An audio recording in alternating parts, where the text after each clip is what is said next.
Estamos ao vivo, professor, boa noite, sejam todos e todas muito bem-vindos aqui a mais uma live da Pró-Reitoria de Extensão da Universidade Federal da Paraíba.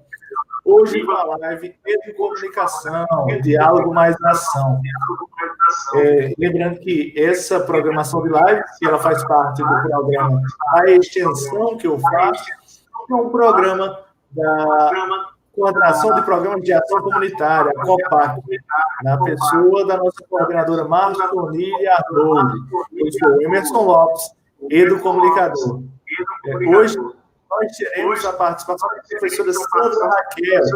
Ela é graduada em jornalismo pela UFPB, é especialista em mestre em educação também pela UFPB e é doutora em sociologia pela UFPB. A professora atua nas áreas de jornalismo, mídia, educação, estudo de gênero e mídia. Ela tem diversos livros publicados, né? Tem o livro Perfil em Jornalismo Cultural, tem o livro Mulheres em Pauta, Gênero e Violência na Agenda Pediátrica, tem o livro Cartografias, escritos sobre mídia, cultura e sociedade, e tem o livro Gênero, Rádio e Educomunicação, caminhos entrelaçados. Além disso, ela integra o grupo de pesquisa sobre comunicação comunitária e mídia local da UMESP, coordena o grupo de pesquisa em jornalismo, gênero e educomunicação, o BJOR Semiárido, e desenvolve diversas ações de pesquisa e extensão relacionadas a cinema, a organizações não governamentais, movimentos sociais. Então, agora que nós já sabemos quem é a professora, eu gostaria que vocês nos dissessem quem são vocês, quais são os cursos que vocês fazem, e quais locais da universidade vocês têm vindo, qual o centro, o curso, aí o departamento, fale mais sobre vocês. Hoje, com essa temática especial da comunicação, eu vou trazer aqui algumas reflexões básicas sobre a educomunicação. Então, segundo a Associação Brasileira de Pesquisadores em Educomunicação, a educomunicação, ela é um paradigma, ela atua como um paradigma orientador de práticas socioeducativo comunicacionais, que tem como meta a criação e fortalecimento de ecossistemas comunicativos abertos e democráticos nos espaços educativos, mediante a gestão compartilhada e solidária dos recursos da comunicação, suas linguagens e tecnologias, levando ao fortalecimento do protagonismo de sujeitos sociais e ao consequente exercício prático do direito universal à expressão. Nessa perspectiva, a educomunicação, ela tem como meta os seguintes pontos: a ampliação da capacidade de expressão de todas as pessoas em um dado contexto educativo, presencial ou virtual, tanto em práticas de ensino formal quanto em experiências de educação não formal ou mesmo informal. O segundo ponto, a melhoria do coeficiente comunicativo das ações educativas, convertendo-as em práticas de diálogo social a serviço da cidadania.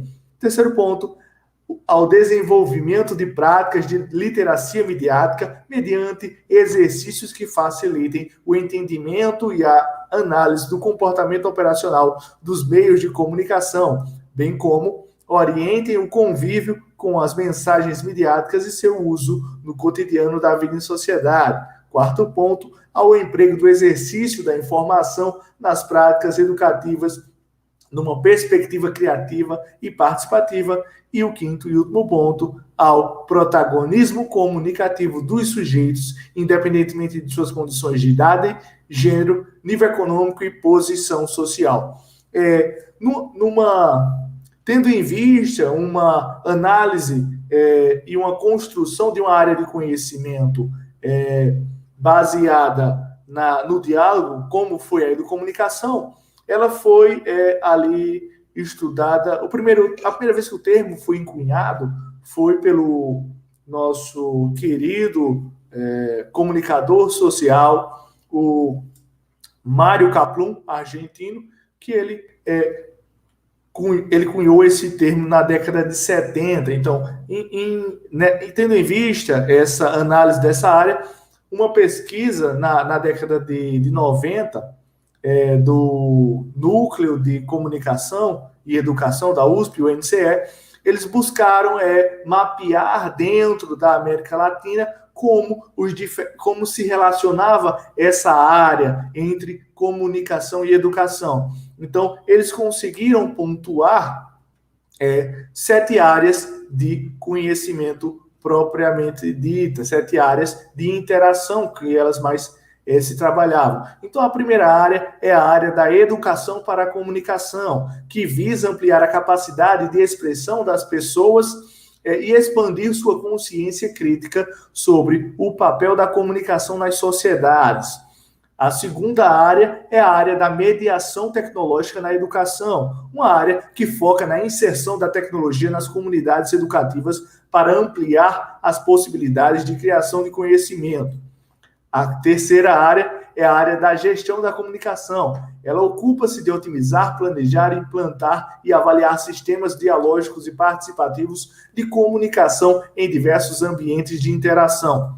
A quarta área é a área da reflexão epistemológica da educomunicação, né? Ela garante a fundamentação teórica da educomunicação, conferindo unicidade às suas práticas e proporciona a identidade como um novo campo de estudo. A quinta área é a área da expressão comunicativa através da artes, né? A área da arte-educação. Ela utiliza as linguagens artísticas para estabelecer diálogos pela emoção e estimular o potencial criativo dos sujeitos.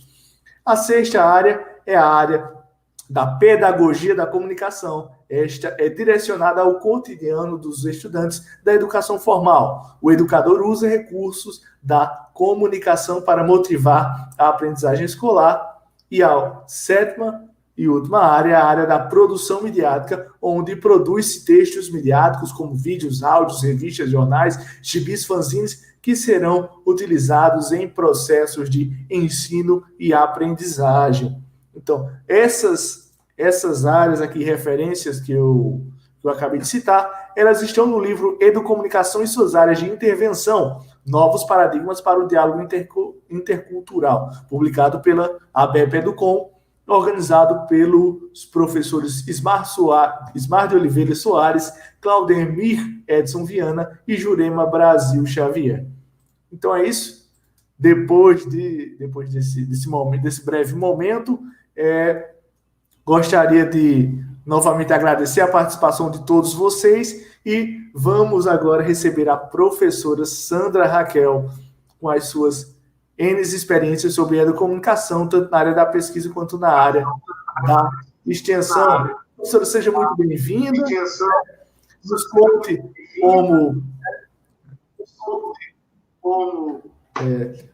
nos conte as suas experiências, como foi que a senhora começou a se relacionar com a educomunicação, como foi que a senhora descobriu.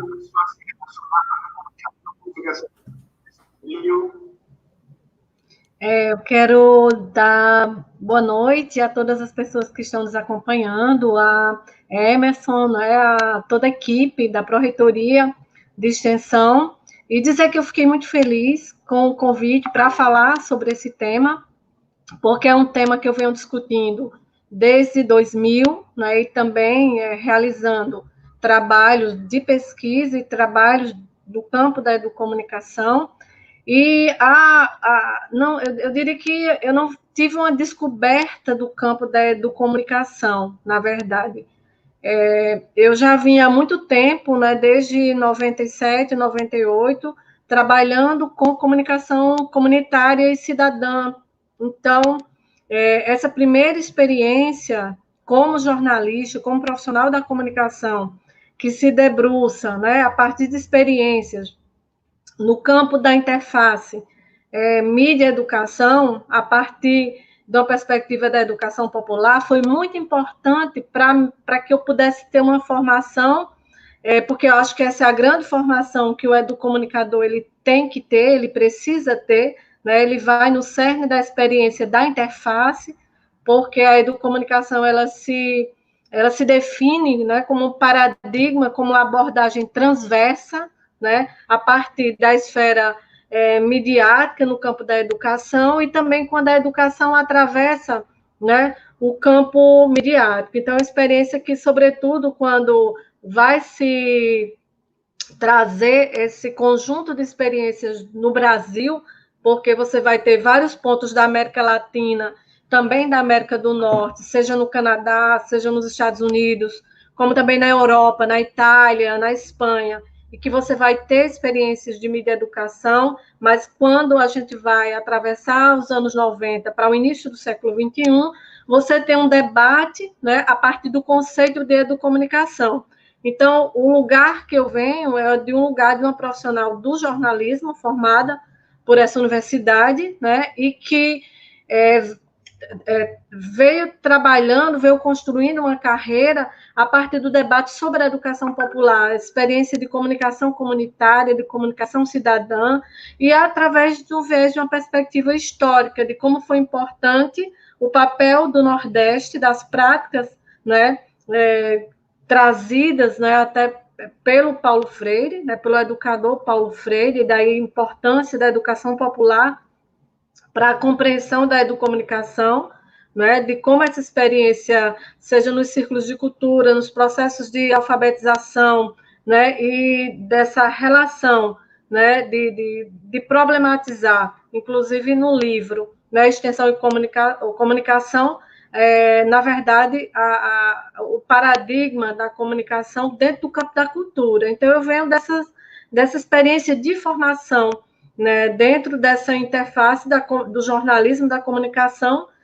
popular e comunitária e da educação popular. Então, isso vai me trazendo para que eu, a partir desse momento, né, com a experiência da Rede de Educadores Populares do Nordeste, né, uma formação importante, a formação importante trazida pelo Centro de Educação, através da especialização em educação popular, e o mestrado de educação, que traz o debate, né, sobre esse paradigma transverso. Então, é nesse momento que eu vejo essa coletividade de profissionais, seja do campo da educação, seja do campo da comunicação, se debruçando sobre esse novo conceito, né, que é o conceito de educomunicação.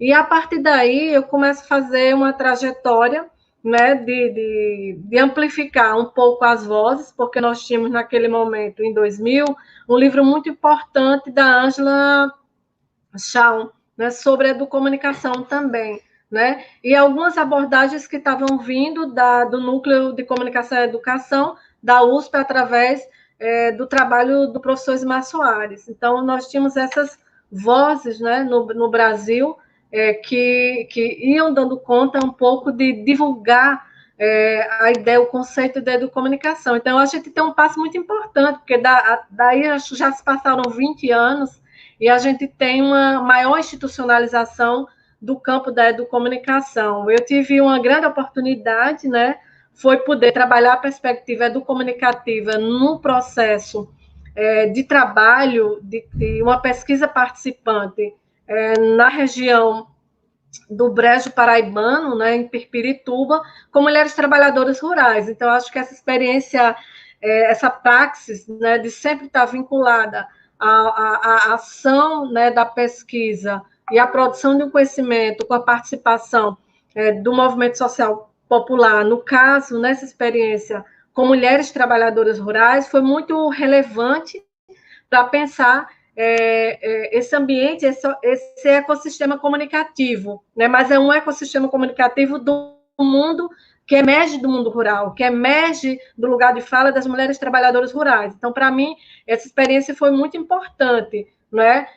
Porque, embora eu percebesse que, posteriormente, você tinha uma institucionalização da educomunicação a partir de um programa de política pública em São Paulo, pelo programa de rádios comunitárias nas escolas, foi muito significativo compreender que esse fio da meada ele é muito mais anterior dentro do processo sociohistórico no Nordeste brasileiro, né? E que advém que a gente tem que reconhecer a partir do trabalho fundador da educação popular, através da literatura, do trabalho pragmático do Paulo Freire, Freire, uma perspectiva freiriana, e que embasa, na verdade, muito do que se constrói, né, dentro do conceito da educomunicação. Então, foi muito importante para mim, naquele momento, poder compreender, né, melhor. Eram mulheres que já vinham há mais de 10 anos produzindo um programa radiofônico, construindo um ecossistema a partir de uma identidade, de uma subjetividade e de uma epistemologia, né, construída por mulheres, em seus lugares de fala. E aí eu comecei a trabalhar, fortalecer um trabalho, na verdade, entrar no processo de imersão, também com oficinas pedagógicas, né? E foi importante, nesse momento, para fortalecer esse entendimento dessa construção sócio-histórica do que se delineou posteriormente, depois no final dos anos 90, em 99, 2000, toda essa conceitualização em torno da educomunicação. E também trazendo experiência importante como comunicadora vinculada a uma articulação chamada Articulação do Semiárido Paraibano, em que a gente tinha também essa relação de um trabalho com mídia educação, com educomunicação, a partir, né, de uma construção do conhecimento advindo dos agricultores e das agricultoras familiares do semiárido paraibano. Então, foram experiências extremamente importantes, relevantes, né, para a construção do meu entendimento e da minha prática profissional de comunicadora, né, no viés de trabalhar a perspectiva da comunicação como um direito humano. E isso foi uma trajetória muito importante, porque a gente consegue redefinir algumas práticas, como, por exemplo, os processos de sistematização do conhecimento de agricultoras e de agricultores através de boletins informativos produzidos pela articulação do semiárido, né? Essa participação também na construção de ecossistemas comunicativos através das rádios comunitárias. Por exemplo, a rádio comunitária que muitos atores sociais do campo da agricultura familiar têm uma grande participação na disseminação do conhecimento agroecológico. Então, para mim, isso foi um marco muito grande dentro da minha prática profissional, né? E de poder também realmente ver no cotidiano algo importante, que era transmutar um paradigma de difusão, né? E aí perceber um paradigma em que os sujeitos realmente se colocavam como protagonistas, né, do seu processo de comunicação, porque essa é uma das questões que a gente defende muito no campo da educomunicação, né? É que as pessoas, os sujeitos, eles sejam, de fato, os protagonistas, né? Encarnem, né, toda essa gramática da mídia dentro do seu cotidiano, né? Desconstruindo, inclusive, as próprias mídias. Então, foi muito importante esse processo de diálogo profundo, né, profissional com a articulação do semiárido paraibano, entendendo também a dinamicidade de uma educomunicação que ela não está na metrópole, né? Ela está, de certo modo, vindo de lugares que são... Hoje a gente fala sobre decolonialismo, né? E aí, naquele momento, a gente dava um passo muito grande, porque era uma perspectiva desconstrucionista, de falar da educomunicação a partir de um lugar da metrópole, né, e trazer deslocamentos importantes, falar a partir do Nordeste, falar a partir do mundo rural, né, não só falar de processos que estavam ligados a uma educação não formal, porque o que faziam as mulheres, o que fazem as mulheres trabalhadoras rurais, elas estão no âmbito do que a Glória Gon, né, a pesquisadora, fala sobre processos de educação não formais, né, informais. Então, para a gente é muito importante saber que a educomunicação, ela está no âmbito, ela não está somente situada no âmbito da escola ou da universidade, né? Mas ela está dentro da construção que perpassa o mundo social em diferentes ambientes de promoção da educação, da comunicação para a cidadania. Então, foi muito importante para mim todo esse processo de aprendizagem e sistematização através do livro, né? Acho que Gênero, Rádio e Educomunicação, o livro traz esse marco, né, de poder falar a partir de uma perspectiva do campo, do mundo rural, e dessa construção sócio-histórica, né, e que, de certo modo, ela agrega a toda essa possibilidade de institucionalização.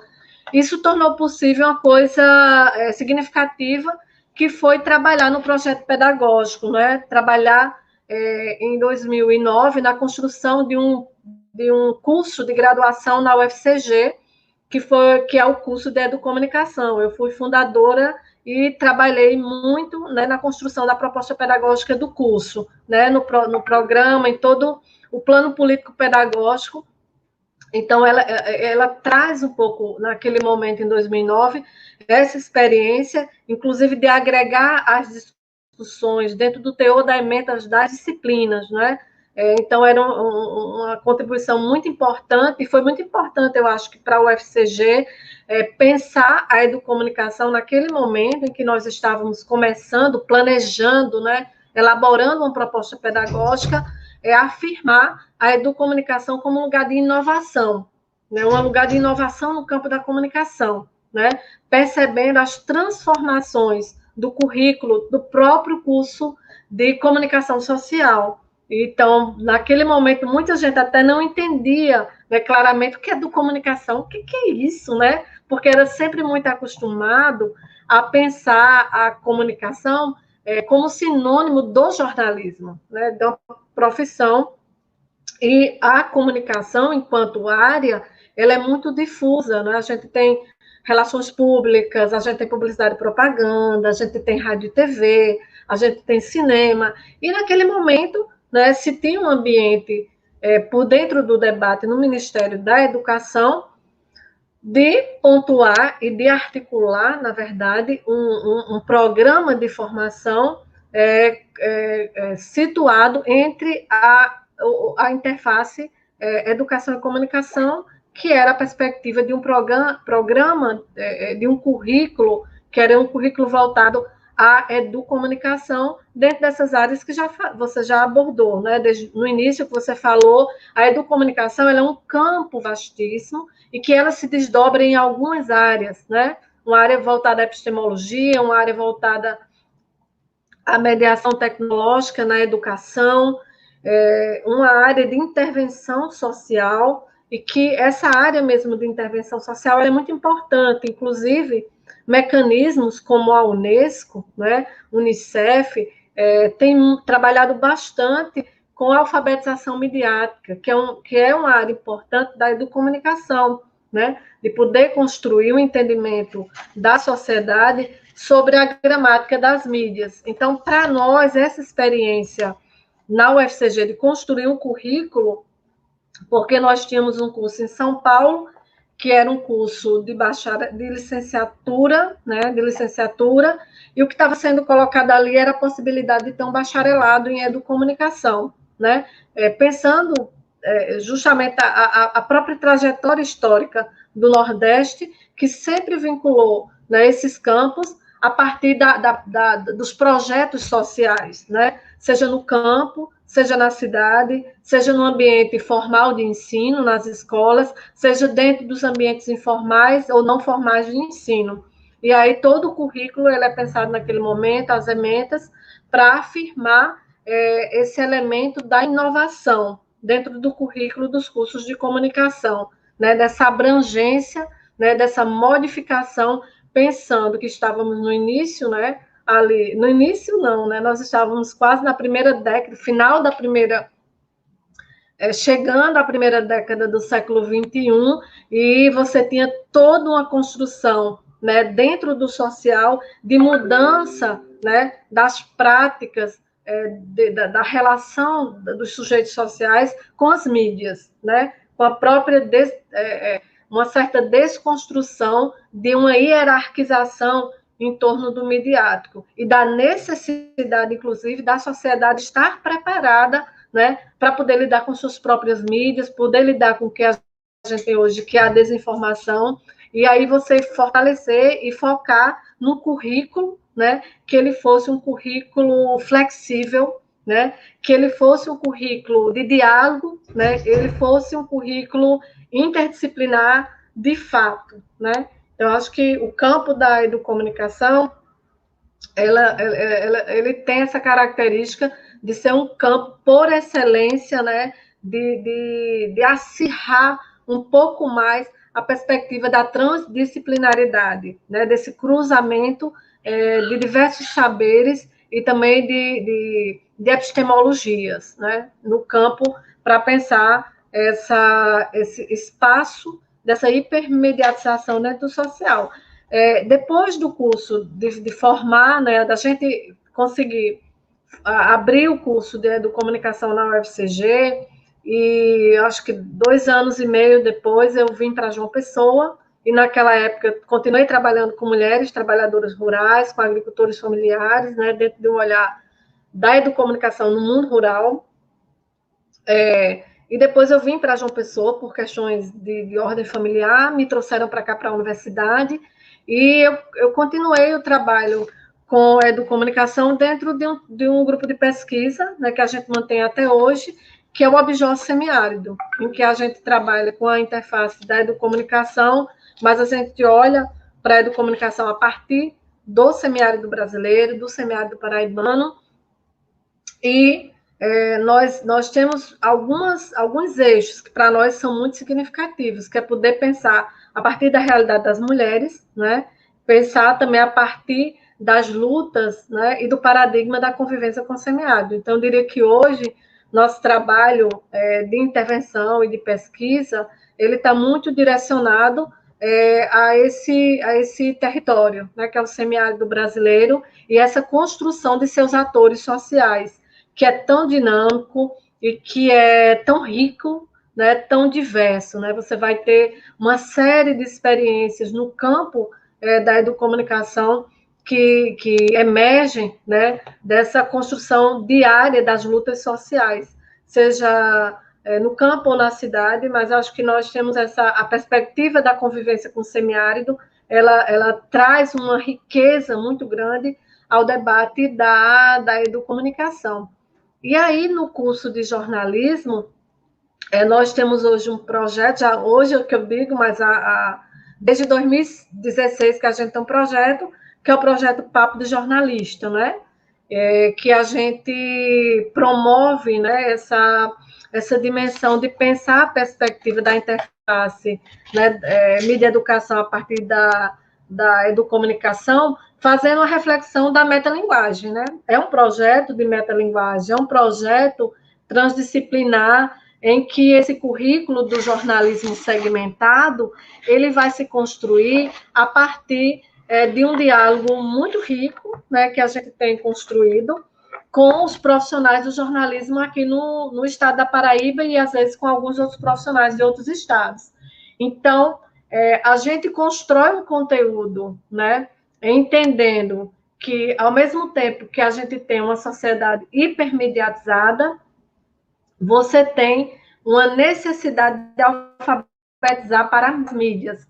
Tem uma necessidade também da sociedade compreender melhor essa gramática, né? Compreender melhor essas linguagens, né? E compreender essas transformações pelas quais as rotinas de trabalho do mundo da comunicação, seja no jornalismo, no radialismo, nas relações públicas, vem enfrentando a partir de novos paradigmas tecnológicos. Então, no projeto Papo de Jornalista, a gente tem também, assim, muito, a gente coloca em certa evidência os interesses de aprendizagem situados na dinâmica dos profissionais, não é?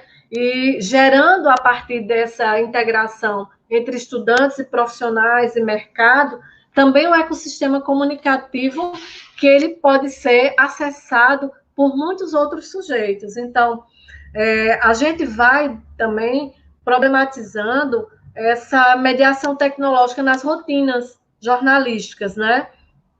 E, sobretudo, como a gente está construindo processos enquanto práticas culturais. Então, eu me sinto muito feliz com esse trabalho.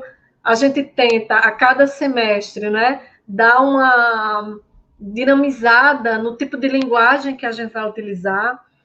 A gente já trabalhou com clubes de leitura, com ênfase em grandes reportagens. Nós já trabalhamos com historiografia e memória no campo do fotojornalismo paraibano, tentando valorizar a trajetória de fotojornalistas e da fotografia paraibana.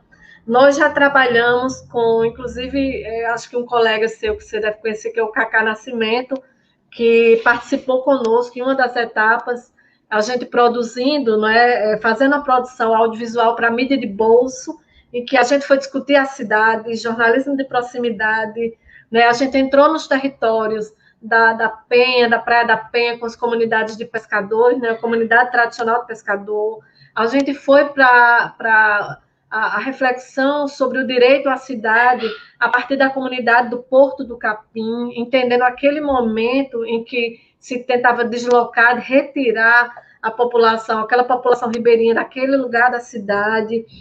A gente foi para lugares da cidade como uma forma de desconstrução também, hoje, de um jornalismo de gabinete, né? Essa tentativa de fortalecer o entendimento de que fazer jornalismo na rua, né? O jornalismo está aí, ele está constante, ele está pulsante na vida da sociedade. O jornalismo está dando uma contribuição imensa no combate à Covid-19. Os profissionais do campo da comunicação não pararam de trabalhar, sempre estiveram na linha de frente, mostrando a necessidade, a importância da informação de qualidade, né, para a organização da vida social, para o controle, né, a pandemias, para o enfrentamento a pandemias. Então, assim, a experiência do Papo de Jornalista é uma experiência muito importante de poder entender que o currículo acadêmico,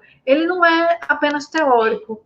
Acho que existe, às vezes, uma visão equivocada, né, das pessoas que não estão no cotidiano da universidade e de que acham que na universidade vocês estão fazendo teoria, né? E na universidade a gente também está fazendo conhecimento no sentido de paradigmas, né? De construção de paradigmas a partir de uma construção de conhecimento, né? E tem um autor que eu gosto muito, do Eduardo Medici, que ele fala do jornalismo como uma forma de conhecimento. A gente faz conhecimento no sentido de sistematizar práticas, de refletir, né? De construir, mas a gente faz o conhecimento com o pé no chão, né? A gente faz o conhecimento a partir da realidade social, daquilo que a sociedade demanda para a gente. E o currículo do jornalismo, ele é um currículo vivo, né? Não só do jornalismo, né?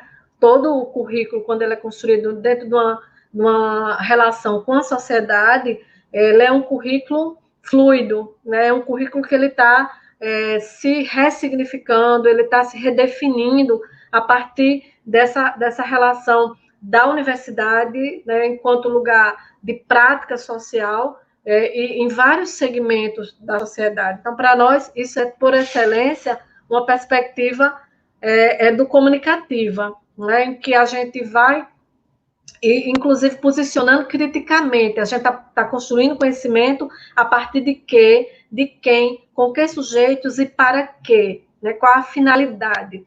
E a nossa visão é de que o conhecimento ele precisa ser, né, descolonizado. Isso é uma coisa muito importante da gente entender, e às vezes não é a decolonização que passa só pela Europa, né, mas passa pela própria hierarquização dos lugares de conhecimento no Brasil, né, e o Nordeste tem uma contribuição muito importante, né, na desconstrução dessa coisa do colonialismo interno, né, então é preciso problematizar isso também, e eu acho que para fazer parte, né, de uma relação de construção cotidiana através da extensão, né, pensando amplamente a extensão e uma perspectiva educomunicativa, trazer uma possibilidade de construir junto, né, de um entendimento da comunicação como um direito humano, né, e de uma comunicação que ela existe para além,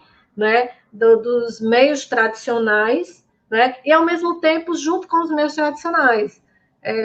Tem uma coisa só para finalizar, né, acho que eu falei muito, mas assim, às vezes tem uma coisa que é bem interessante, né, nos cursos de comunicação, que as pessoas dizem, e até quando sai da faculdade, e dizem assim, mas a universidade, o que eu aprendi no mercado é totalmente diferente do que eu aprendi na universidade. Eu acho que tem algumas coisas que, às vezes, esse discurso é recorrente. E, às vezes, quando a gente traz, a gente constrói junto com os profissionais do mercado, então todo mundo aponta como esses conhecimentos são diferentes, porque esses lugares de construção de trabalho, eles são diferentes, né? A perspectiva de um trabalho que você faz em sala de aula, ela tem uma dinamicidade, ela tem um tempo diferente, né, dessa temporalidade, desse exercício de vida profissional. Mas quando a gente integra, né, todas as vezes que o Papo de Jornalista trouxe os profissionais da comunicação que estão atuando no mercado de trabalho local ou fora daqui da Paraíba, foi muito rico, né, para a gente perceber de como a gente, na verdade, tem, ao longo do tempo, da formação acadêmica e da construção da prática do mercado, integrado às linguagens, né? E também acolhido às demandas de um mercado que converge, né? O nosso mercado hoje, no campo da comunicação, ele converge nas linguagens técnicas, né? E ele se abre às novas linguagens. Por exemplo, o Big Data, para a gente, é hoje um aspecto importante da nossa narrativa. Ao mesmo tempo, a gente tem um momento, né, que é um momento de profunda segmentação, que exige dos profissionais que eles tenham uma capacidade analítica muito maior. Hoje, o jornalista não é aquele profissional que vai falar de tudo, ele não vai ser um generalista, né? A convergência, ao mesmo tempo que integrou, transmediatizou, né, as linguagens, né, trouxe o hipertexto também, né, as camadas informativas, ele criou uma demanda muito grande para que os profissionais eles tenham a capacidade de aprofundamento em campos de conhecimento. Então, para a gente, a educomunicação, ela é parte importante, né, desse conhecimento, né, principalmente no que a perspectiva educomunicativa traz, como o entendimento do que é um ecossistema comunicativo e também num elemento importantíssimo para toda a sociedade compreender, né, a gramática dos meios de comunicação. Eu acho que se nós tivéssemos uma sociedade que ela desconstruísse nas narrativas mediáticas, né, se ela tivesse um nível de alfabetização, que a gente chama, né, de alfabetização mediática, ela seria uma sociedade que ela não aceitaria, por exemplo, as fake news tão facilmente, né, como a gente tem hoje, e que como é um problema, essa estratégia política da desinformação, e como é danoso para a democracia. E aí eu acho que é um grande momento para a perspectiva da educomunicação, no sentido de construir cada vez mais as possibilidades de poder permitir, né, que haja, de fato, uma construção cotidiana, seja em que ambiente for, né, e que a educomunicação ela pode estar dentro da experiência, inclusive, de um meio de comunicação tradicional, como uma grande empresa de televisão e de rádio, desde que haja, né, essa predisposição de trabalhar a partir de um planejamento de mídia, né, de prática social, que incorpore, né, esses princípios que são fundamentais no campo da educomunicação, sobretudo, né, essa intencionalidade educativa, né?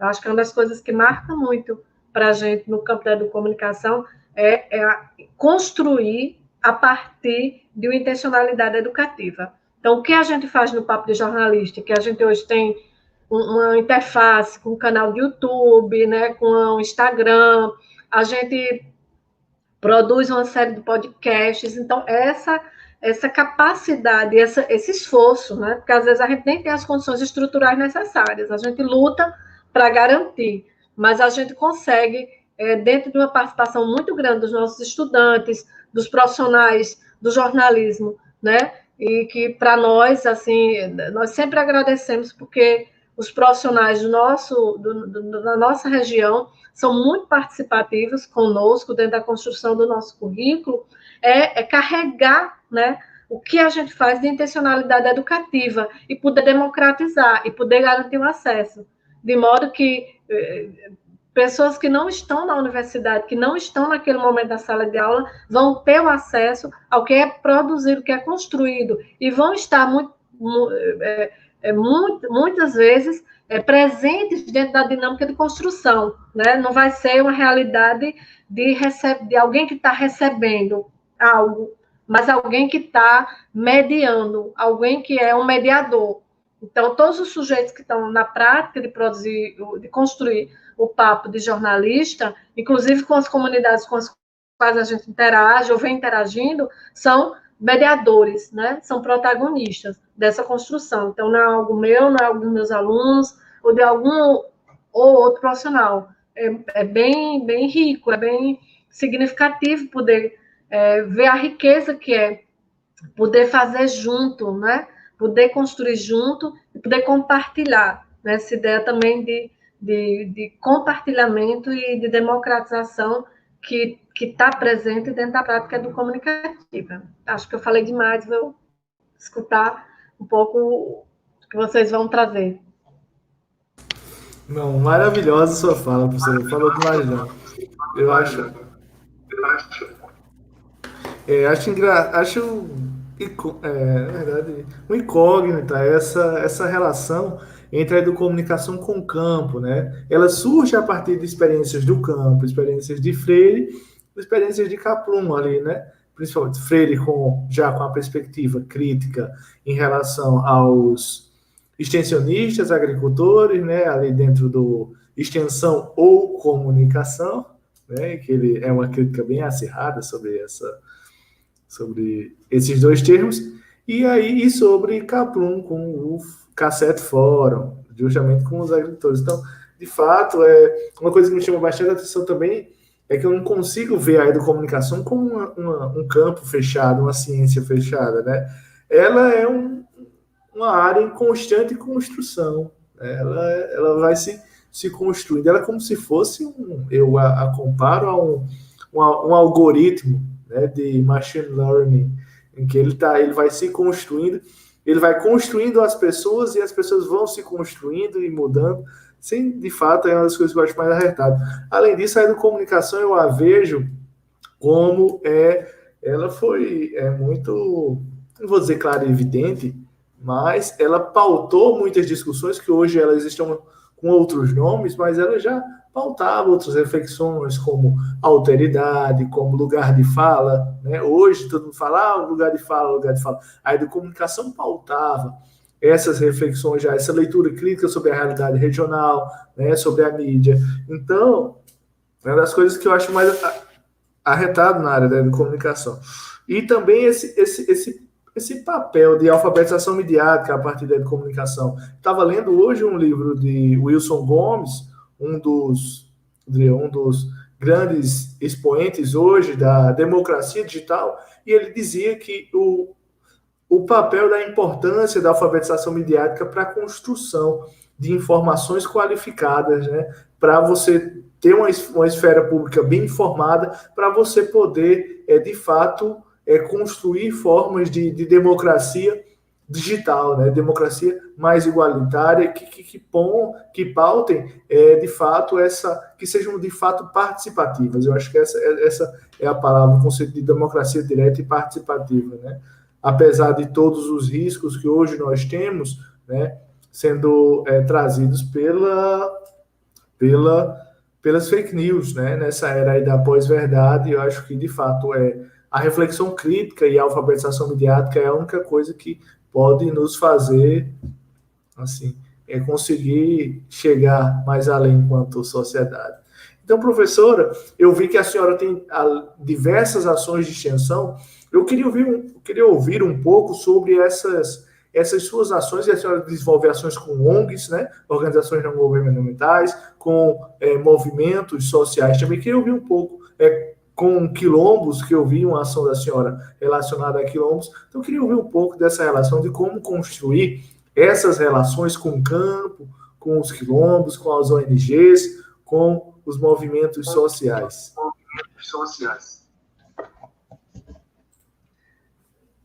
Eu acho assim, eu me sinto muito feliz, porque a universidade, a extensão, ela é uma ação incrível, né, dentro é uma grande possibilidade de construção, de fortalecimento, inclusive para nós, professores, de múltiplas competências, e também tá por dentro do que a universidade pode fazer do ponto de vista do desenvolvimento social.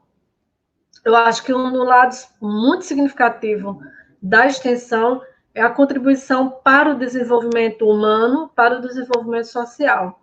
Eu queria me reportar, acho que, duas experiências que foram muito importantes. No ano de 2014, né, a Secretaria Nacional de Direitos Humanos, ela abre uma chamada e que deu origem a um programa importante, que foi o Inventar com a Diferença, né? E foi essa ação que chegou aqui ao município do Conde, que permitiu que a gente conseguisse construir, né, junto com esse coletivo, e aqui representados assim por Ana Bárbara Ramos, né, e depois Felipe Barquete, e que hoje eles têm muito fortalecido isso através de semente cinematográfica, mas que permitiu que a gente fosse trabalhar, né, a partir de uma proposta de construção, né, dessa perspectiva da educomunicação na linguagem do cinema, né? Foi muito importante, naquele momento, 2014, 2015, né, você poder realizar um trabalho ali no Guruji e ali no Conde, né, através da escola, na construção de uma escola de cinema, né, com crianças, né, e com adolescentes dentro de uma comunidade quilombola. Então, é importante para a universidade poder construir juntos. São outros atores sociais. Você tinha um programa, né, uma política pública da Secretaria Nacional de Direitos Humanos, que ela estava disseminada no país inteiro, e que ela chega no município do Conde e ela consegue encontrar um território fértil, importantíssimo, ali dentro da escola, e que se ampliou posteriormente, né, através de outras ações que foram depois, que se desdobraram a partir dali. Outra experiência que eu gostaria de falar, que também foi muito importante para o nosso departamento também de jornalismo, para o Observatório do Jornalismo no Semiárido, foi a possibilidade de estar acompanhando o processo de integração, né, da chegada de refugiados e refugiadas venezuelanas. Então, para a gente foi uma experiência muito significativa, muito importante de aprendizado, e, ao mesmo tempo, poder construir junto, né, com os refugiados e as refugiadas, o entendimento dessa diversidade sociocultural brasileira, e trazer uma ação educomunicativa, né, que foram um cineclube, né, poder construir um cineclube dentro de um momento de acolhida, de integração, né, para poder mostrar um pouco desse território, a partir de uma filmografia brasileira e paraibana, de poder ter junto, né, atrizes, poetas, né, de poder realizar um lugar de escuta com as mulheres refugiadas também. Então, são experiências assim, extremamente valiosas, no sentido de pensar e de acreditar que a universidade está cumprindo o seu papel, no sentido de atuar em prol do desenvolvimento humano. É esse saber vivo, né? É esse saber pulsante, em que a sociedade ela passa a enxergar um pouco mais o que é que a gente, que nós fazemos coisas não só para dentro, né? A gente faz muito para fora, né? Para o exterior, e faz, inclusive, dentro de uma ação de fortalecimento da qualidade de vida das pessoas, né? Eu acho que eu falo do ponto de vista da comunicação, do jornalismo, mas eu enxergo, né, no que a gente faz cotidianamente, uma ação importantíssima que soma, né, ao desenvolvimento social, o desenvolvimento humano dentro do nosso estado e dentro do nosso país. Então, é esse o papel da universidade, e que é importante que a gente fale sobre isso, inclusive para desconstruir estereótipos e preconceitos, né, que passam muitas vezes uma visão distorcida, né, da universidade brasileira, né?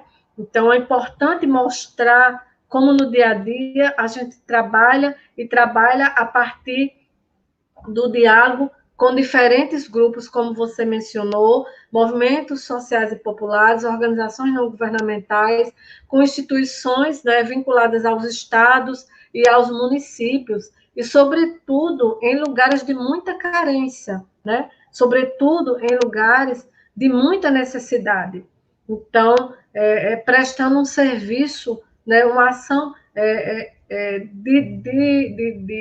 de fortalecimento da dignidade humana. Eu acho que a experiência de poder acompanhar, né, e ainda acompanhar a rede de integração a pessoas e acolhida a pessoas refugiadas e ver, né, tantas lutas, né, são lutas diárias, né?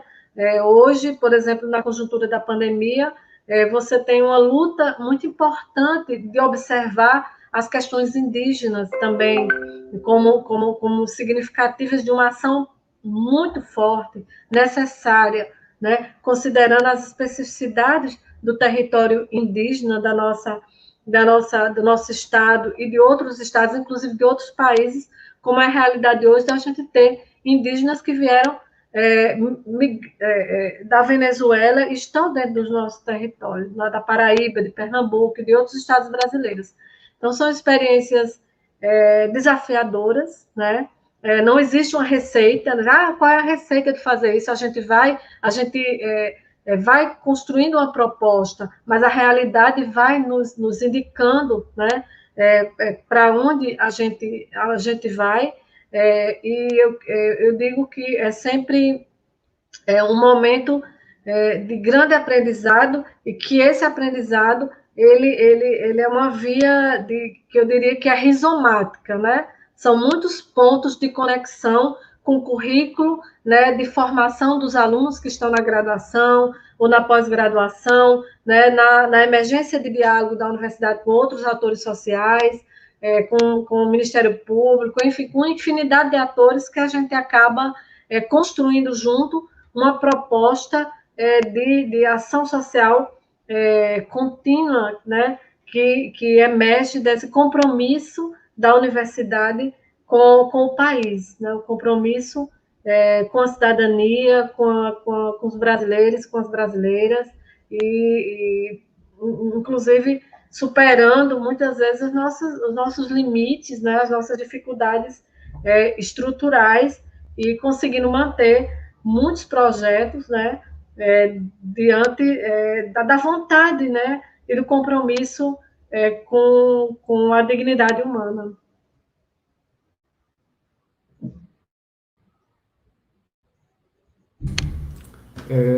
Sem dúvida, a senhora falou aí em rizomática, né? Lembro do nosso querido Gilles Deleuze, né?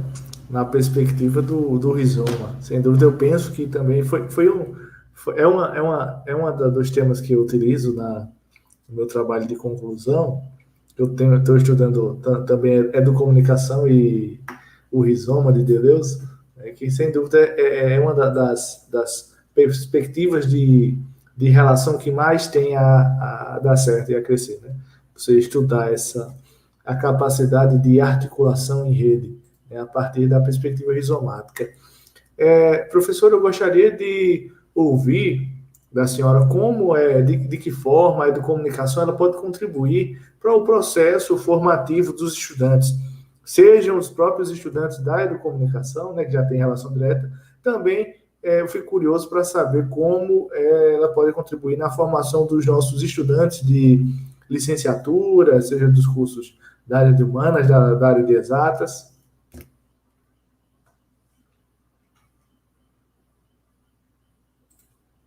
Acho que você tem que abrir o microfone aqui. Essa pergunta ela é muito boa. Desculpa.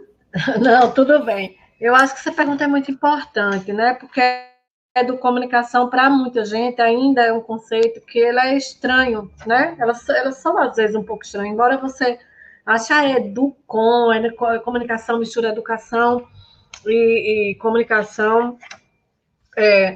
Então, é muito significativo, porque quando esse conceito, né, de que a educomunicação é um conceito que ela fala de uma prática, né, de interseccionalidade, de uma prática de uma sistematização que foi feita num dado momento da nossa história latino-americana, né, final dos anos 90, início dos anos 2000, e que até a gente nem tratou, né, assim, com essa palavra que eu estou colocando, né, mas ela traz uma clivagem de uma perspectiva de interseccionalidade.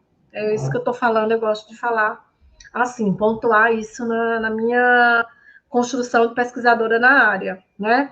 E eu acho que todo profissional da comunicação, esteja ele, né, onde estiver, ele precisa entender hoje, né, dessa abertura que foi provocada pela própria mudança tecnológica, né, com todo o desafio que porque não é uma linguagem dada, por mais que as pessoas queiram acreditar e tenham muito otimismo, né, de considerar, de achar que a gente vive um sistema democrático, porque todo mundo manda uma mensagem, né, através de um aplicativo.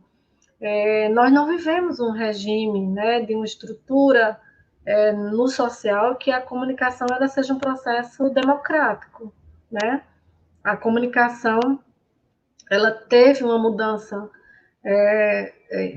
paradigmática, né, que já foi estudada e segue sendo estudada por autores, por exemplo, como Castos, que a gente que discute, né, essa mudança do paradigma em que a gente sai de uma sociedade industrial e a gente vai para uma sociedade cuja perspectiva de desenvolvimento é o processamento de dados, né, o processamento das informações. É uma sociedade globalizada e essa ideia dessa hegemonia do processamento de símbolos como uma base, imagina, o simbólico como uma base material. Pode até parecer, né, meio maluco, o simbólico como uma base material, mas essa ideia de uma sociedade informacional.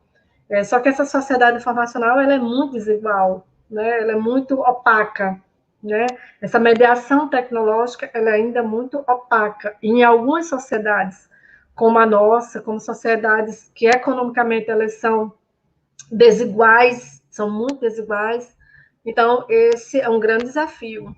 E aí que o campo, né, da interseccionalidade, de você poder construir uma perspectiva em que a educação entra fortemente no campo da comunicação, né?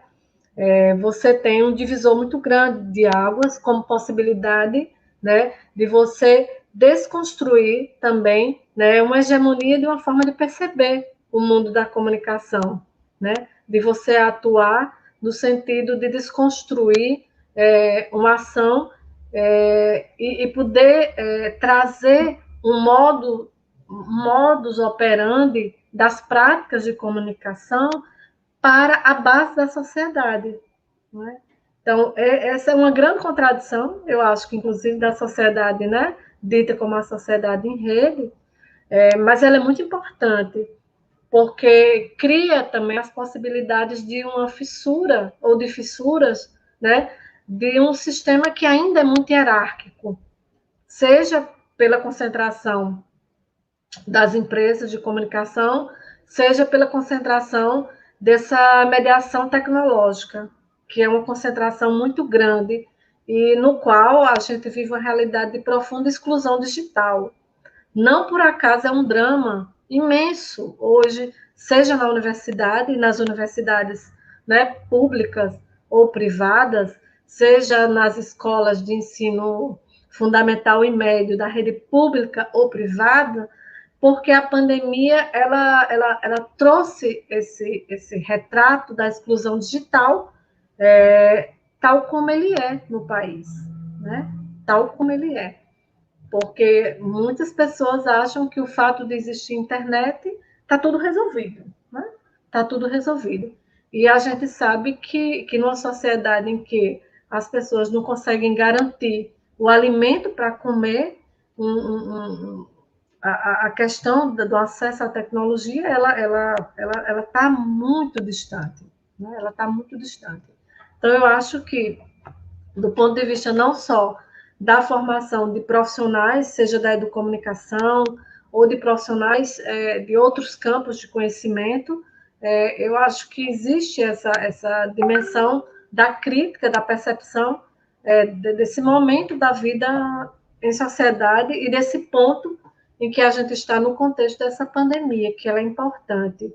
E a relevância, né, como eu falei antes, da gente pensar a necessidade de democratizar, né, de fazer com que as pessoas compreendam melhor, né, essa gramática do campo, né, das mídias, né?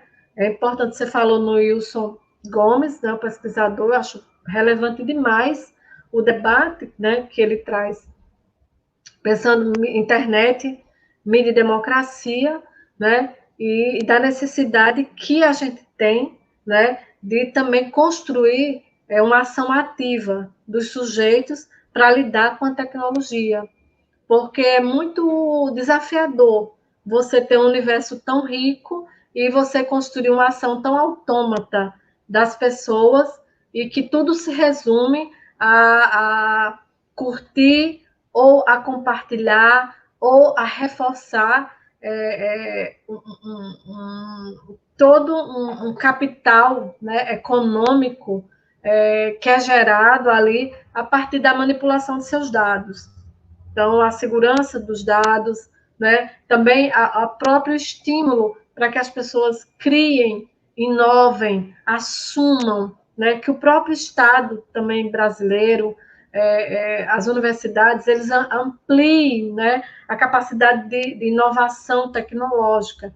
Então, é muito mais além, de fato, do que você dar um acesso a um aparelho, né? Seja de celular, seja um tablet, seja um computador. A inovação no campo da educação para as mídias, ela não vai vir com a capacidade econômica, distributiva, por exemplo, de dar o computador, de dar o chip, de dar o celular, né? É preciso poder pensar criticamente, construir criticamente, trazer inovação, trazer esse sujeito que age, né, conjuntamente, esse sujeito que age sobre a tecnologia, esse sujeito que é um sujeito ativo da criação tecnológica, porque senão a gente vai ser muito experimento, né? A gente vai estar imerso dentro de uma posição de muita passividade, né? Ou movimentando, né, toda uma riqueza a partir de uma deliberação sem nenhuma segurança, né? Sem nenhuma garantia. Então, eu acho que os países que estão avançando no sentido tecnológico têm uma visão muito aguerrida, né?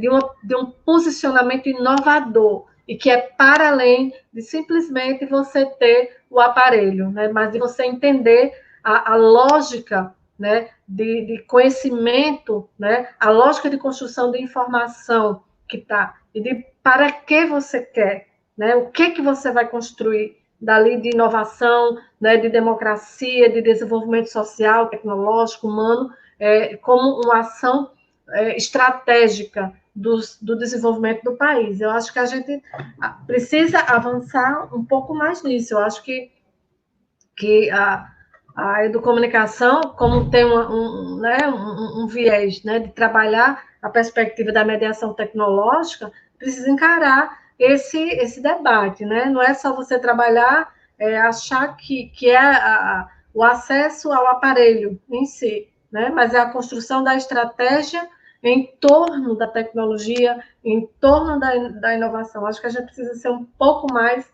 proativo, um pouco mais aguerrido, né, do entendimento das lógicas informacionais e como elas podem emergir com o nosso protagonismo, né, com a nossa capacidade não só de reagir ao que está posto, o que está programado, mas a nossa capacidade de programar, né, essa nossa capacidade de determinar, né, essa autodeterminação em torno da tecnologia.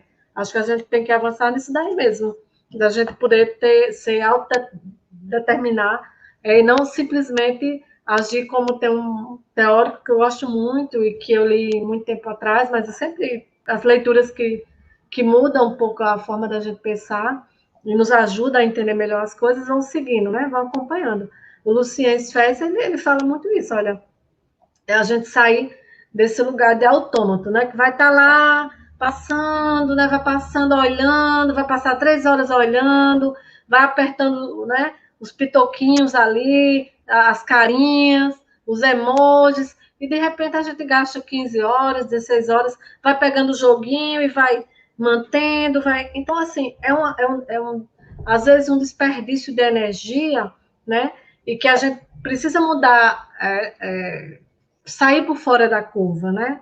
Sair por fora da curva, né? Porque de repente a gente fica muito preso, né? Gerando um capital econômico, um capital simbólico e político que só reforça ainda mais a nossa desigualdade no campo em geral, mas sobretudo no campo da tecnologia.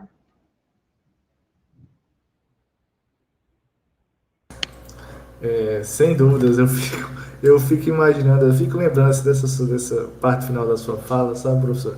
Porque tem umas pessoas que elas defendem, assim, essa utilização das tecnologias na educação, que é uma forma quase messiânica, né? É uma verdadeira adoração às tecnologias. E sem essa leitura crítica, que é importante e que ela é o fator principal, o fator principal não é pensar a tecnologia como um meio, não como um fim, como a galera aí dessas tecnologias de aprendizagem à distância, que chamam de tecnologias educacionais, essas áreas de conhecimento. Alguns têm, muitos deles têm uma reflexão crítica, mas eles acabam levando a utilização das tecnologias pela utilização das tecnologias, sem ter uma reflexão crítica, sem ter uma leitura mais aguçada sobre o real impacto dessas tecnologias na vida dos estudantes, na vida dos usuários. Então, realmente é complicado você ver que elas têm ganhado cada vez mais espaço para discussão, né? Pronto, né? Eu terminei agora minhas perguntas, professora, a gente vai para as perguntas do chat, certo? Nós temos uma pergunta aqui da nossa coordenadora, Marçonilha Arnold. Ela pergunta vamos provocar uma proposta para a educação midiático-informacional. O que a UFPB poderia ofertar?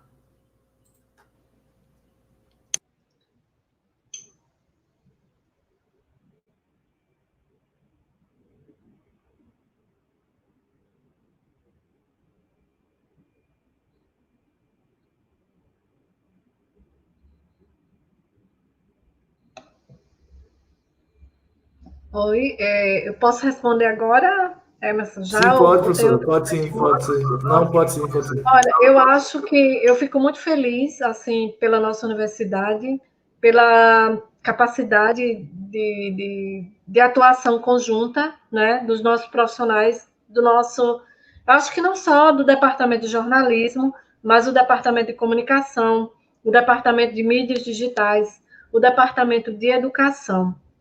Então, eu acredito que a construção de um currículo que ele contempla, não é, essas questões, ela é, sobretudo, muito importante, porque ele se desdobra não só nos profissionais que vão estar atuando, né, dentro do mercado de trabalho, né, em diferentes áreas, em diferentes pontos de funções dentro do mercado de trabalho, com todo o desafio que é o mundo do trabalho hoje, né, para os profissionais de comunicação, as mudanças no universo das tecnologias foi um desafio também, e é um desafio ainda hoje a ser enfrentado, ao passo que a gente tem conseguido, com todos os desafios que a gente tem, trazer uma formação de qualidade para os profissionais, né? Seja no nosso, eu posso dizer, no nosso departamento, e o reconhecimento dessa qualidade, né? O reconhecimento dentro dos espaços educacionais.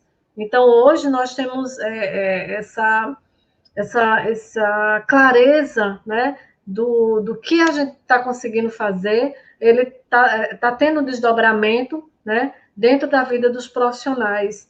E também à medida em que a gente consegue dialogar com outros agentes, com outras instituições sociais.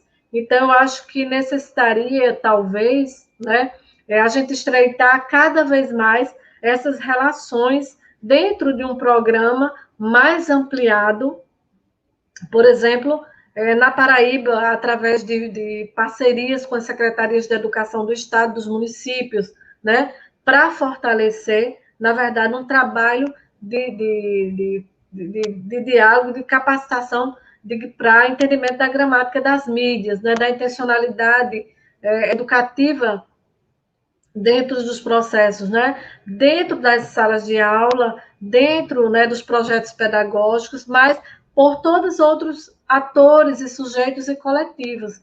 A gente tem uma riqueza de uma diversidade muito cultural muito grande. Nossa universidade tem muitos grupos no campo do teatro, no campo da literatura, no campo do cinema, da dança, né? E esse aspecto da cultura é muito relevante dentro dos processos de aprendizagem, né?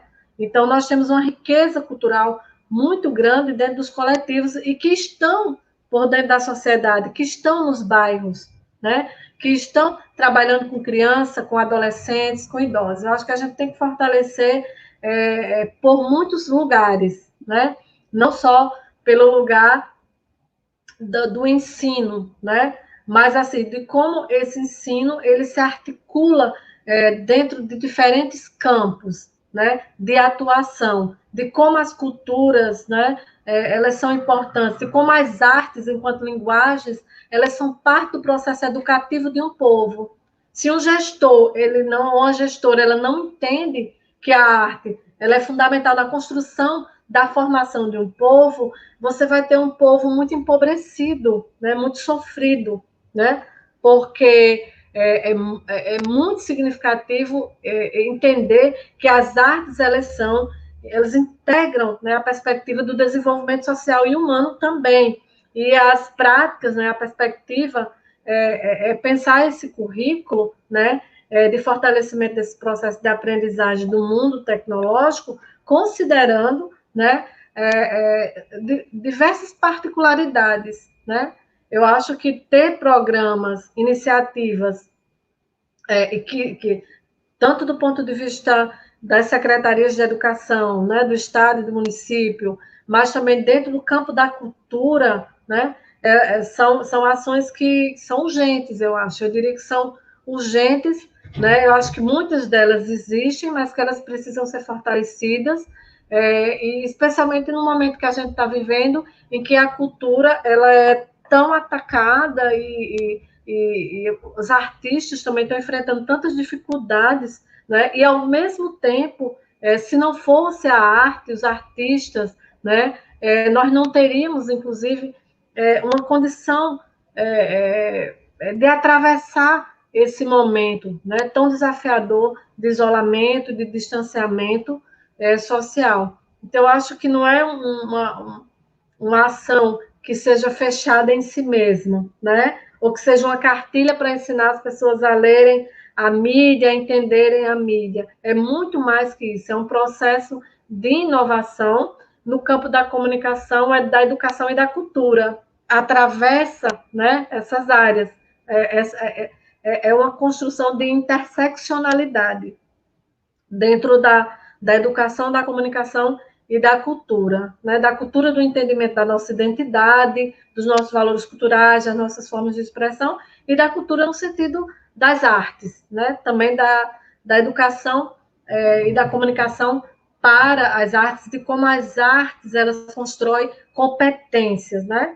De como as artes também constroem o entendimento, né? Às vezes uma pessoa, pela construção da possibilidade de aprender um instrumento, ela vai se redefinir enquanto sujeito, ela vai ser, e a gente escuta muito isso, de muitos, assim, músicos famosos no mundo inteiro, né, de, poxa, eu ganhei instrumento, eu participei de um programa de inclusão pela música, e ali me redefiniu como pessoa, e eu consegui ter outra relação né, comigo mesmo, com minha família, com a sociedade, e constrói, né, e retribui, né, e doa, e entrega para a sociedade aquilo que recebeu vindo dessa relação rica e que opera muitos milagres na vida das pessoas. Então, eu acho que pensar essas parcerias e uma perspectiva da mediação, né, e de uma interseccionalidade dessas áreas, ela é bem mais abrangente, né? É bem mais abrangente do que só uma leitura crítica da mídia, né? Não é só uma leitura crítica do que os jornalistas fazem, o que as mídias estão pondo, é muito mais além.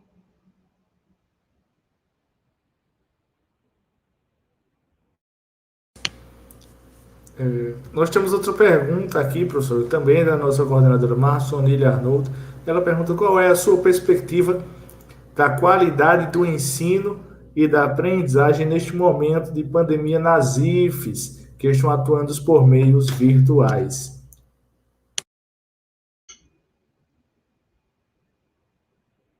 Olha, eu acho que ainda é muito recente, certo? Esse momento que a gente está vivendo, no sentido de ter um conhecimento, de ter um panorama mais geral sobre isso, e que eu acho que nós precisaríamos estar atentos e poder ter, de fato, uma pesquisa mais sistemática por dentro das instituições, ou até por dentro da nossa instituição, que pudesse dar conta, né, desse desafio, porque eu acredito que é um desafio tanto enfim, para toda a comunidade acadêmica, né? E eu escuto muito isso também de pais de alunos, né? E alunas do ensino fundamental e médio, de como tem sido desafiador, né? Para os pais, para as mães, sobretudo para as mães, né?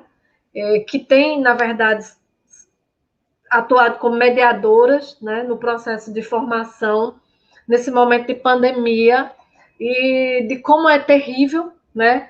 Também essa condição desestruturante, né, da exclusão digital. E eu acho que nós ainda temos poucos elementos. Eu acho que a exclusão digital ela é um dado bem real, né? Quando você faz um levantamento, porque muitas vezes é a questão do acesso à internet, é a condição de ter um telefone que tenha capacidade, mas é muito mais além. Você tem processos que passam também pela construção de didáticas, né? Você passa por uma reformulação de didática, né? E que eu acredito que o modelo de uma educação à distância ele nunca, de fato, é uma coisa que eu acredito, ele nunca vai se equiparar, de fato, à construção de uma prática vivencial, né, dentro de um ambiente da sala de aula e para além da sala de aula, porque quando a gente está na sala de aula, você tem uma espacialidade, mas é uma espacialidade que ela traz outras espacialidades para interação, ela traz outras concepções de mundo e de lugares, né? E que, às vezes, na mediação tecnológica por computador, você não tem essa condição de aprofundamento pela limitação da própria condição de relação tempo e espaço, né? Você pode ter uma possibilidade de convergência, você pode ter uma possibilidade de difusão, né? E, infelizmente, ainda é uma perspectiva de uso muito difusionista, né? Eu acho que a gente teria que avançar, porque eu acho que teria que ter, como eu falei sobre inovação, pedagogias de inovação, inovadoras, né? Que não fossem uma pedagogia que ela é difusionista apenas, né? E isso exige outra forma de posicionamento, de pensar a tecnologia e de construir metodologias ativas, né? Didáticas ativas, e que, por mais que elas sejam ativas, eu acho que elas não vão outra modalidade de ensino que eu acho que ela não consegue alcançar essa dimensão da necessidade humana, né, da interação, né, da integração, da criação que se dá no momento da criação conjunta no exercício dos processos de aprendizagem, sejam formais, informais ou não formais, mas que se dão no presencial, né? Eu não teria elementos para dizer sobre a nossa instituição, porque eu acho que esses elementos eles precisam serem ainda maior trabalhados do ponto de vista de pesquisas internas, de levantamento, de sondagem, né? E você tem muitos segmentos, né? Eu poderia estar sendo até injusta, porque você tem muitos segmentos. Por exemplo, você tem um segmento que é o setor de tecnologia da universidade, que a gente conhece às vezes muito pouco, né? Que esse setor está fazendo uma série de coisas, né? Para tentar dar as condições tecnológicas para o corpo dos docentes, dos técnicos administrativos, dos estudantes, para que haja condição de funcionamento dentro do período de pandemia. Eu acho importante assim que a gente é importante ao mesmo tempo ter uma dimensão difícil, né, desafiadora, porque nós não paramos, né? A gente seguiu trabalhando o tempo todo, né? A gente seguiu organizando o tempo todo e dentro de um contexto muito difícil, né? Um contexto de uma sobrecarga de trabalho, né? Um contexto em que de duplas e triplas jornadas, contexto de você estar com uma presença dos seus filhos menores ou maiores, um contexto atravessado pelo luto, né? Seja de um amigo, seja de um irmão, de um parente, de um colega, seja de mais de 120 mil, 120 mil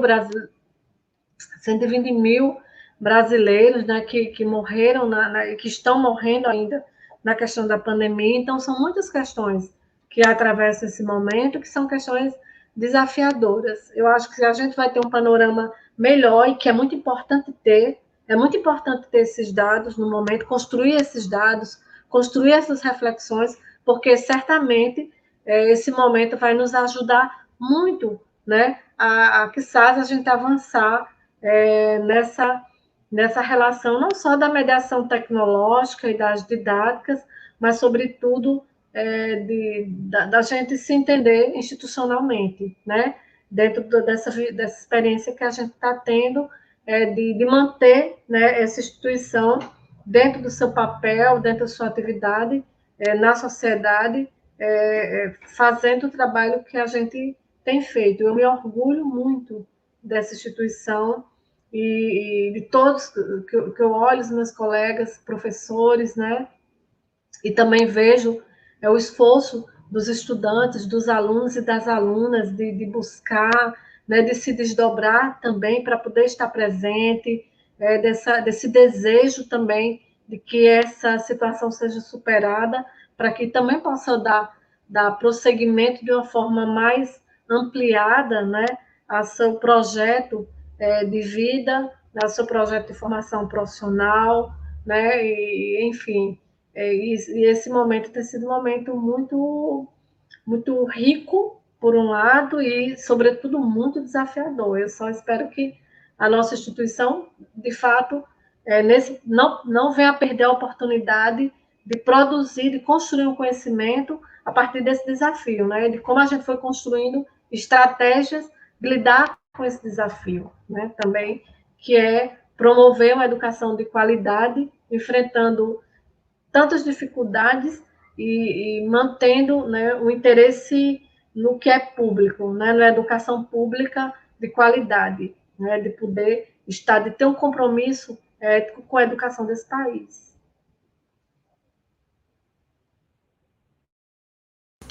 Muito obrigado, professora. Gostaria de que a senhora fizesse as suas considerações finais, por favor.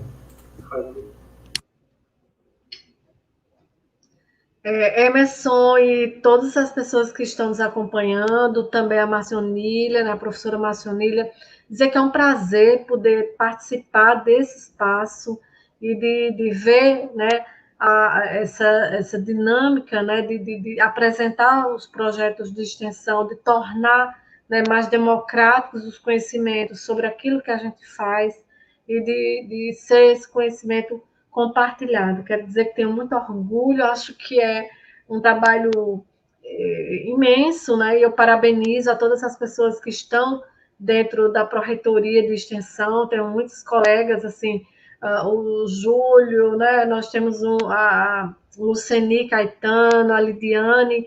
Então, assim, todas essas pessoas que estão ligadas ao trabalho extensionista dentro da nossa universidade, que constroem uma sinergia muito bonita, né, para que tudo possa cada vez mais funcionar melhor e poder alcançar, ser construído com um número maior de pessoas, com participação maior das pessoas e o orgulho, né, que as pessoas têm de participar, de poder fazer a extensão na nossa universidade. Então, eu quero agradecer e dizer que para mim foi um momento de muita alegria, Emerson, estar aqui com você e a todos vocês que estiveram nos acompanhando nessa noite. Uma boa noite e, mais uma vez, muito obrigada.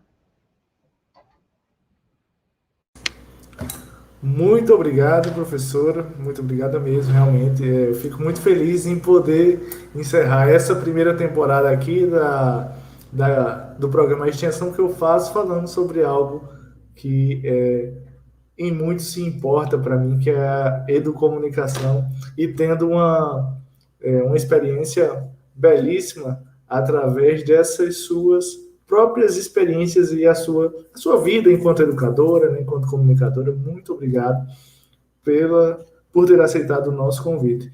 Gostaria de agradecer aqui a todas as pessoas que nos assistiram aqui até o final. Muito obrigado. São vocês que fazem o programa, a extensão que eu faço.